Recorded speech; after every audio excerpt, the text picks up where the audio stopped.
To update your name on Metro by T-Mobile, start by logging into your account through the app or website.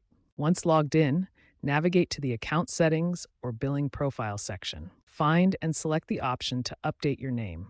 You'll need to provide proof like a government-issued ID or marriage certificate. Multi-factor authentication may be required.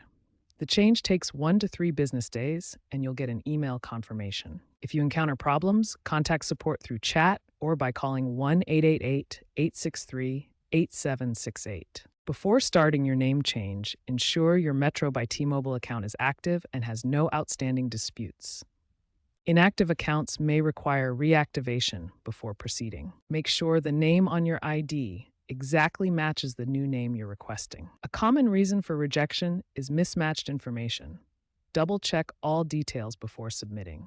If your request is denied, contact Metro's support team for assistance and clarification. For corporate accounts with multiple lines, check for bulk update options, possibly via API. Be aware of potential delays due to ongoing system integrations, as mentioned by T-Mobile. Remember to review Metro's privacy policies regarding data handling during the update process. If you've recently merged your Metro account with T-Mobile's One app, the changes may sync automatically.